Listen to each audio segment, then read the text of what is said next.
Hello all, welcome back to another new video of learn with Bhavna. जैसे कि आपको पता है कि वी आर डूइंग एमएसओ 002 का assignment for July 24 and Jan 25 session student, and we are now on to section B. Section A हमारा complete हो चुका है, जहाँ पे हमने 5 क्वेश्चन ऑलरेडी कंप्लीट कर दिए हैं। एंड इस क्वेश्चन के अंदर हम एक रिसर्च रिपोर्ट लिख रहे हैं on second topic, that is open and distance learning.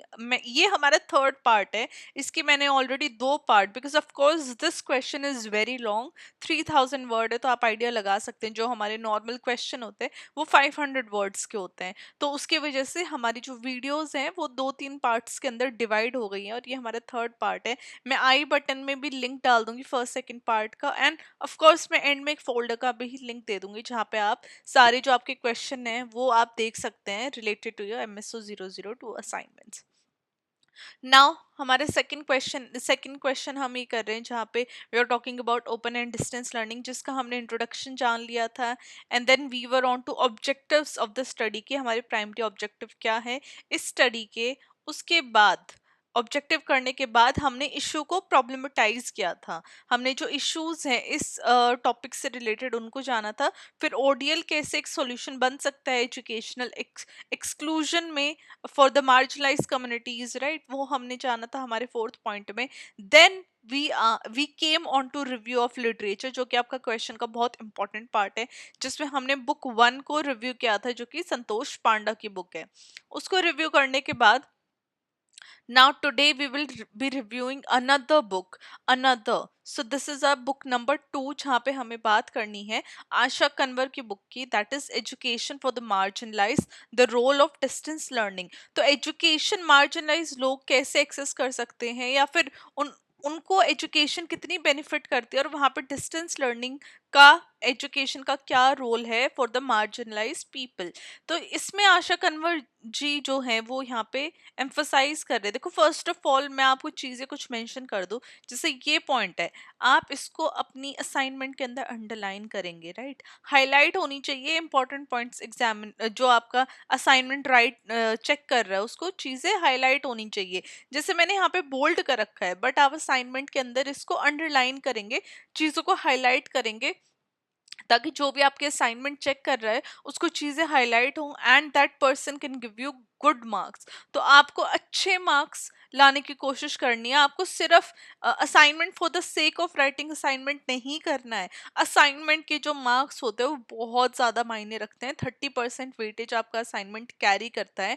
30% marks, that is 70% आपके फाइनल के मार्क्स रहते हैं, एंड 30 इज योर असाइनमेंट। आप सोच के देखो, अगर आप 30 में से भी जो मैक्सिमम जो मार्क्स आते हैं असाइनमेंट के, let me tell you very honestly, वो आप मैक्सिमम 25 ले सकते हो, राइट, क्योंकि हर एक क्वेश्चन से जो आपका चेकर है वो 1 नंबर तो काटेगा ही काटेगा, 2 भी नंबर काटते हैं। तो ये मैं आपको best to best assignment writing क्यों बोलती हूँ कि 23 to 25 के बीच में आप अपना बेस्ट दे के मार्क्स ले सकते हैं। एंड अब आप जस्ट इमेजिन करिए, ये 23-25 जो मार्क्स है वो कितना ज्यादा मायने रखता है आपको अपने एग्जाम में। देन आपको इतनी ज्यादा मेहनत नहीं करनी पड़ेगी अगर आप सिर्फ पास होने की ही सोच रहे हैं, बिकॉज असाइनमेंट में तो आपको कहीं से भी देख के लिखना है। बुक से देख लो, मेरी वीडियोस के थ्रू आप अपनी आंसर राइटिंग कर लो, तो आपको बहुत अच्छा आप स्कोर कर पाओगे, और ये स्कोर आपका बहुत ज्यादा मायने रखेगा जब आपका जो फाइनल मार्क्स है जब वो कैलकुलेट होंगे। तो असाइनमेंट को बिल्कुल भी ऐसे मत लेना कि ठीक है ये तो लिख के ही देना है। आपको मेरी इंपॉर्टेंट टिप्स वाली वीडियो भी देखनी है, और ये जो मैं कंटेंट सारा मेंशन कर रही हूँ आपको ये लिखना है, इंपॉर्टेंट टिप्स आपको करनी है, उसी के द्वारा आप जो मैक्सिमम मार्क्स जो हैं वो रीच कर पाओगे, और आपका स्कोर अच्छा बन जाएगा। फाइनल जो आपके मार्क्स है वो बहुत बेहतर हो जाएंगे, and at the end of your result तब आप कहोगे, हाँ जी भावना मैम आपने बहुत अच्छा हमें एक्सप्लेन किया, सजेस्ट किया, we are really thankful of you. मैं जस्ट आपको हेल्प करना चाहती हूँ, एंड मैं ये सारी चीजें कन्वे कर रही हूँ ताकि आप अपना स्कोर बेस्ट से बेस्ट ले पाए। ना इस वाली जो बुक है आशा कन्वर की बुक, आई एम सॉरी काफी ज्यादा मैंने बोल दिया, बट हाँ ये कुछ पॉइंट्स है जो मैं क्लियर करना चाहती थी। सो आशा कन्वर की बुक में उन्होंने बात की है कि जो एजुकेशन है मार्जिनलाइज कम्युनिटीज के लिए, वहां पे उन्होंने कंपेरेटिव एनालिसिस किया, मतलब कि कंपेयर किया डेटा को कि कैसे जो डिफरेंट कंट्रीज है स्पेशली इंडिया के अंदर भी जो ओपन डिस्टेंस लर्निंग जो मेथड है वो कैसे यूज हो रहा है, एजुकेशन की एक्सेस मार्जिनलाइज पॉपुलेशन के लिए कैसे एनहांस हो रही है। और उन्होंने एक इन डेप्थ डिस्कशन किया है स्ट्रक्चरल बैरियर्स टू एजुकेशन के ऊपर, जहाँ पे उन्होंने पॉलिसी इनिशिएटिव और फ्यूचर डायरेक्शंस की भी बात की कि कैसे जो ओडीएल है उसको और भी ज्यादा इफेक्टिव बनाया जा सकता है। नाउ जो ये बुक है इनकी आशा कन्वर की, उनकी जो की थीम्स और डिस्कशन है, तो फर्स्ट उनका जो डिस्कशन है वो है global and Indian context of ODL के ऊपर। तो यहाँ पे जो आशा जी हैं वो कंपेयर कर रही है बुक को इंडिया की ओडीएल मॉडल को, जहाँ पे उन्होंने साउथ अफ्रीका, बांग्लादेश और यूके के साथ कंपेयर करके उन्होंने बेस्ट प्रैक्टिसेस एंड चैलेंजेस के बारे में डिस्कस किया है। कन्वर ने आर्ग्यू किया है कि जितनी भी कंट्रीज हैं जहाँ पे स्ट्रॉन्ग गवर्नमेंट पॉलिसी है वो ओडीएल सिस्टम को सपोर्ट करते हैं, और वो इन मार्जिनलाइज पॉपुलेशन के अंदर एजुकेशन सिस्टम को इंटीग्रेट करके और भी ज्यादा ओडीएल जो एजुकेशन सिस्टम है वो बहुत ज्यादा सक्सेसफुल होता हुआ दिखा है। देन जो हमारी सेकंड की थीम एंड डिस्कशन है वहाँ पे कन्वर जी बात करती है women and solution socially excluded groups की, जहाँ पे बुक ने एक्सटेंसिवली फोकस किया जेंडर बेस्ड एक्सक्लूजन का एजुकेशन के अंदर, पर्टिकुलरली जब हम रूरल इंडिया के अंदर देखते। कन्वर ने प्रेजेंट किया कि जितने भी डेटा है वो शो कर रहे हैं कि जो वुमेन के एनरोलमेंट है वो बहुत ज्यादा बढ़ गई है ओडीएल के द्वारा, जहाँ पे सिग्निफिकेंटली बिकॉज वहाँ का जो ओडीएल का जो लर्निंग स्ट्रक्चर है वो बहुत ज्यादा फ्लेक्सिबल है। जो विमेन है वो अपनी और भी रिस्पॉन्सिबिलिटीज निभाते हुए, फर्स्ट ऑफ ऑल वो उनको बहुत ज्यादा घर से कंस्ट्रेंट कर दिया जाता है, उनको ट्रैवलिंग इतना ज्यादा अलाउ नहीं होता है, सोशली वो इतना ज्यादा socially we can say they are not too much into social gatherings या फिर बाहर निकलना। तो उनके लिए ओडीएल एक बहुत अच्छा प्लेटफॉर्म बना है जिसके द्वारा they can get into higher education, they can get enrolled in higher education studies. उन्होंने ये भी हाईलाइट किया कि जितने भी ट्राइबल और दलित स्टूडेंट है वो ज्यादातर ओडीएल प्रोग्राम को ही प्रेफर करते हैं ताकि उनको कास्ट बेस्ड डिस्क्रिमिनेशन फेस ना करनी पड़े फिजिकल स्कूल्स के अंदर, फिजिकल यूनिवर्सिटीज के अंदर। जब हम ट्रेडिशनल यूनिवर्सिटीज की बात करते हैं तो हम उन्हीं यूनिवर्सिटी स्कूल्स की बात कर रहे हैं जो हम आप फिजिकली जाते हो, जैसे हम बचपन से जाते आए हैं स्कूल में। तो यहाँ पे वो बोल रहे हैं कि जितने भी ट्राइबल और दलित स्टूडेंट है वो ओडीएल प्रोग्राम ही प्रेफर करते हैं, बिकॉज अगर वो स्कूल यूनिवर्सिटी जाते हैं तो उनको बहुत ज्यादा रैगिंग और डिस्क्रिमिनेशन फेस करना पड़ता है ना। थर्ड आ जाएगा role of technology in ODL.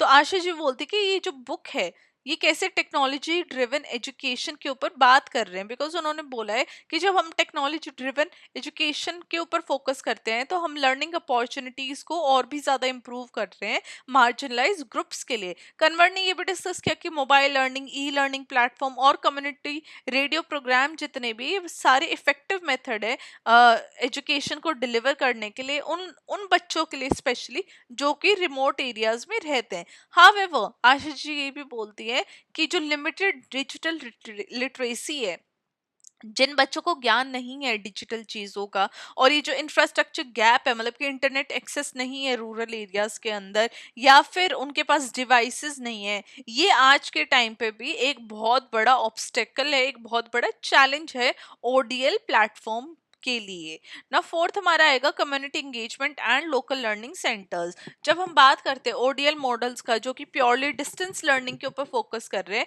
तो आशीष जी बोल रहे हैं कि हमें कम्युनिटी बेस्ड लर्निंग सेंटर्स लाने चाहिए जहाँ पे student local academic support receive कर सके। उन्होंने हाईलाइट किया कि एक successful example community driven education model का बांग्लादेश में, जहाँ पे जो रूरल वुमेन है वो एम्पावर्ड फील करते हैं बिकॉज एक ब्लेंडेड लर्निंग अप्रोच उनको मिल रही है। वो अपने घर से बैठ के they can read, learn and right, जो उनको रिसोर्सेज मिलते हैं ऑनलाइन, बट वो साथ साथ वहाँ पे जो उनके सेंटर्स हैं वहाँ जाके अपने डाउट क्लियर कर सकती हैं, टीचर से मिल सकती हैं, कुछ और कुछ कंफ्यूजन है वो अपनी क्लैरिटी उनको हो सकती है। तो एक ब्लेंडेड लर्निंग अप्रोच अपने आप में बहुत ज़्यादा इंपॉर्टेंट है, along with open distance learning. ना ये जो बुक है ये सजेस्ट करती है कि जो इंडिया है उसको भी कम्युनिटी लर्निंग सेंटर्स लाने चाहिए ओडीएल प्रोग्राम के साथ, ताकि रिटेंशन रेट बच्चों का इंप्रूव हो सके और एक बेटर सपोर्ट बच्चों को मिल सके। ना हमारा फिफ्थ आ जाएगा पॉलिसी एंड गवर्नमेंट इनिशिएटिव। अभी जो बुक रिव्यू है जहाँ पे वो गवर्नमेंट स्कीम्स की बात कर रहे हैं, जैसे नेशनल एजुकेशन पॉलिसी हो गया, जो कि एम्फोसाइज करते हैं कि जो डिजिटल और डिस्टेंस लर्निंग है वो की स्ट्रैटेजीज है, ताकि हायर एजुकेशन के एक्सेस लोगों तक और भी ज्यादा एक्सपैंड हो सके और भी ज्यादा लोग हायर एजुकेशन एक्सेस कर सके। ना आशीष जी ऑल्सो बात करती हैं national institute of open schooling का और इग्नू का, जो कि जिसने कि ओडीएल को और भी ज्यादा एक्सेसिबल बनाया है मार्जिनलाइज ग्रुप के लिए, मार्जिनलाइज कम्युनिटीज के लिए। अब जिन चैलेंजेस के ऊपर उन्होंने बात किया है, तो बात कर रही है inconsistent recognition of ODL degrees in employment and further education, कि जो ऑडियल डिग्रीज है उनकी रिकॉग्निशन नहीं हो पाती है जब बच्चे जॉब लेने जाते हैं या फिर वो अपनी आगे की एजुकेशन लेना चाहते हैं। हाई क्वालिटी डिजिटल रिसोर्सेज नहीं है लर्नर्स के लिए, ट्रेंड एजुकेटर्स नहीं है ओडीएल प्रोग्राम्स के अंदर, और ड्रॉप आउट रेट भी बच्चों का बहुत ज़्यादा है बिकॉज एक स्ट्रक्चर सपोर्ट उनको ओडीएल प्रोग्राम्स के अंदर मिल नहीं पाता है। अब ऑथर ने काफ़ी सारी रिकमेंडेशन भी दी हैं, तो आशीष जी ने क्या बोला है कि पब्लिक प्राइवेट पार्टनरशिप को स्ट्रेंथन हमें करना चाहिए ताकि डिजिटल इंफ्रास्ट्रक्चर और भी बेटर हो सके रूरल एरियाज के अंदर। लोकलाइज्ड और कल्चरली रेलिवेंट लर्निंग कंटेंट हमें बनाना चाहिए ताकि मार्जिनलाइज कम्युनिटीज उससे बेनिफिट ले सके। ब्लेंडेड लर्निंग मॉडल्स को एनकरेज करना चाहिए जो कि ऑनलाइन एजुकेशन के साथ इन पर्सन सपोर्ट भी प्रोवाइड कर सके बच्चों को। स्ट्रॉन्गर गवर्नमेंट पॉलिसीज को इम्प्लीमेंट करना चाहिए ताकि एक ओडीएल डिग्रीज की रिकॉग्निशन हो एम्प्लॉयमेंट सेक्टर में, और आगे के अगर कोई बच्चा कंटिन्यू करना चाहता है अपनी एजुकेशन तो एजुकेशनल सेक्टर्स में भी। ना ये कुछ रिकमेंडेशन थी जो ऑथर ने अपनी तरफ से दी है। ना आगे अगर हम बात करें हमारे रिसर्च आर्टिकल 1 जहाँ पे हम empowering marginalised communities through distance education in India की बात करते हैं, तो ये अगेन एक रिसर्च आर्टिकल है जो कि आपके क्वेश्चन में मेंशन भी है कि आपको रिसर्च आर्टिकल के बारे में बात करना है, जो कि रमेश कुमार एंड मीरा शर्मा ने लिखा है। तो ये जो आपका रिसर्च आर्टिकल जो मैंने पिकअप किया है, तो जो उसकी लोकेशन ऑफ स्टडी है, ये स्टडी कंडक्ट की थी रूरल बिहार और झारखंड के अंदर, जो कि दो सोशो इकोनॉमिकली डिसएडवांटेज स्टेट हैं इंडिया की। अब इन रीजन के अंदर ये देखा गया था कि हाई पॉवर्टी रेट है जिसकी वजह से क्वालिटी ऑफ एजुकेशन नहीं मिलती लोगों को, राइट। और उसका जो सिग्निफिकेंट प्रोपोर्शन है मार्जिनलाइज कम्युनिटीज का, जहाँ पे दलित है, आदिवासी है और अदर बैकवर्ड क्लासेस भी है, तो ये दो जो स्टेट है यहाँ पे रिसर्च की गई है। और जो क्रिटिकल नीड है जो कि ओपन डिस्टेंस लर्निंग एक ऑल्टरनेटिव एजुकेशन मॉडल की, वहां पे बात की है, जो कि अगर ओडीएल सिस्टम आएगा इन दो स्टेट्स के अंदर, तो जो एजुकेशन गैप है वो यहाँ पे कहीं ना कहीं कम होएगा और सोशल इंक्लूजन भी देखने को मिलेगी।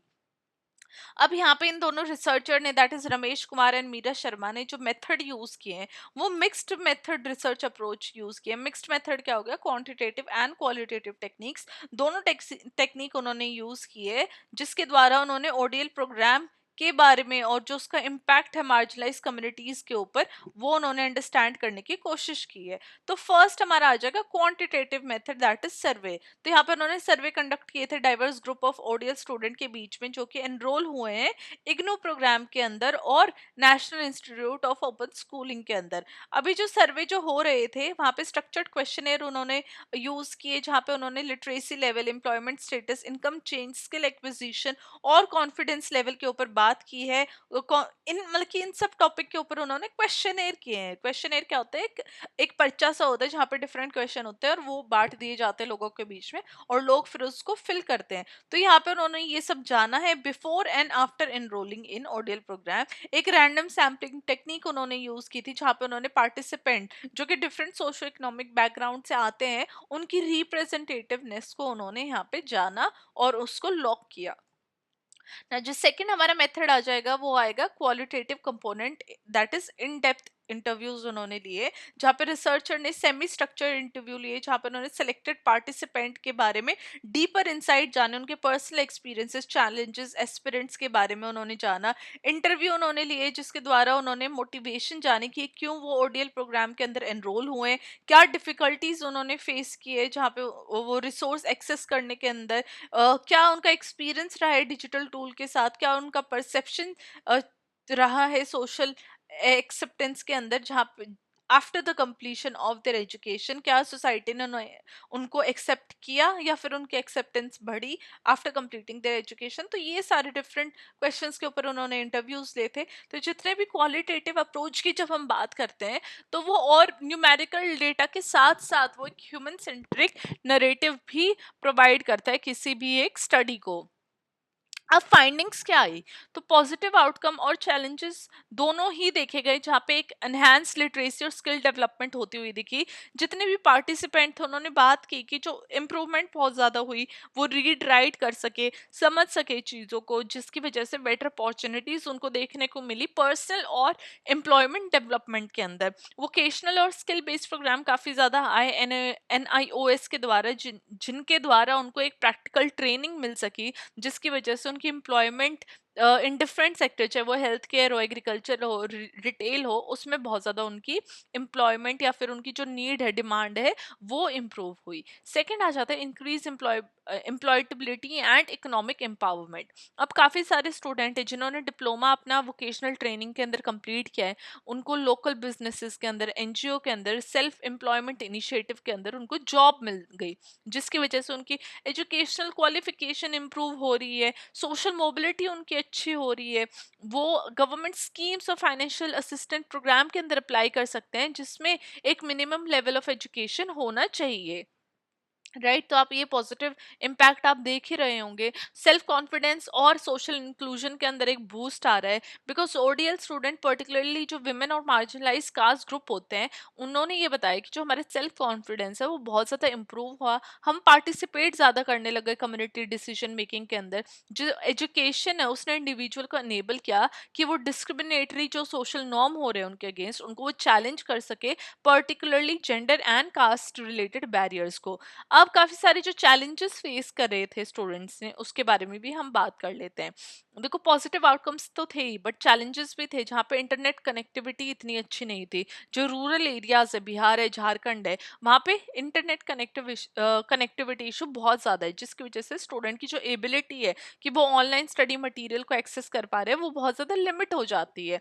बिकॉज उनको असाइनमेंट सबमिशन में भी बहुत ज़्यादा प्रॉब्लम आती है, वो वर्चुअल क्लासेस नहीं ले पाते हैं। काफ़ी सारे स्टूडेंट को ट्रैवल करना पड़ता था अपने आसपास वाले टाउन्स में, ताकि वो अपना मोबाइल डेटा चला सके, जिसकी कॉस्ट बहुत ज़्यादा आ रही थी उस एजुकेशनल कंटेंट को एक्सेस करने में। लोगों को, बच्चों को डिजिटल इलिटरेसी है, बिकॉज अगर आप देखोगे तो एक सिग्निफिकेंट पोर्शन जो है ओडीएल लर्नर का, वो चाहे तो ओल्डर एडल्ट है, फिर फर्स्ट जनरेशन लर्नर्स अपनी फैमिली में, जिनको बेसिक डिजिटल स्किल्स नहीं आती हैं, जिसकी वजह से उनके लिए बहुत ज़्यादा डिफिकल्ट हो जाता है ऑनलाइन लर्निंग प्लेटफॉर्म को यूज़ करना। ये जो डिजिटल डिवाइड है, इसकी वजह से वुमेन और एल्डरली स्टूडेंट बहुत ज़्यादा अफेक्ट होते हैं, और जो प्रायर एक्सपोजर है टेक्नोलॉजी का, वो बहुत ज़्यादा लिमिटेड होता है उनको ना। थर्ड हमारे यहाँ पे पॉइंट आ जाएगा सोसाइटल एंड इंस्टीट्यूशनल बैरियर्स। अब बहुत ज़्यादा जो कंजर्वेटिव रूरल कम्युनिटीज़ होती हैं, वो नहीं चाहती कि जो वुमेन है वो हायर एजुकेशन प्रेफर करे या हायर एजुकेशन को परस्यू करे। फैमिली की तरफ से भी बहुत ज़्यादा रेजिस्टेंस होता है, फैमिली भी बहुत ज़्यादा एक, वी कैन से, एक ऑब्स्टैकल क्रिएट कर देती है, बिकॉज जो हमारे ट्रेडिशनल जेंडर रोल्स हैं वो उसी में वुमेन को सीमित होता हुआ देखना चाहते हैं। तो बहुत सारे जो ओडीएल स्टूडेंट है वो डिस्क्रिमिनेशन फेस करते हैं जॉब मार्केट के अंदर, जहाँ पे एम्प्लॉयर ये प्रेफर करता है कि जो कैंडिडेट है वो एक कन्वेंशनल यूनिवर्सिटी बैकग्राउंड से आए, वो प्रॉपर यूनिवर्सिटी से आए जहाँ पे बच्चे डेली क्लास में जाते हैं, जाके पढ़ते हैं। राइट, तो ये जो बैरियर्स तो बहुत सारे, लोगों की जो सोच है वो भी डिफरेंट तरीके की है, जो कि बच्चों के लिए एक अपने आप में बहुत बड़ा बैरियर क्रिएट कर देती है। अभी अभी let me see, okay, this is our last para. इसके बाद हम नेक्स्ट पार्ट में करेंगे, तो चार चार पार्ट बन जाएंगे हमारे इस क्वेश्चन के। I know this question is very long, but आपको चार पार्ट में आपका क्वेश्चन कंप्लीट मिल जाएगा, so that is a good part.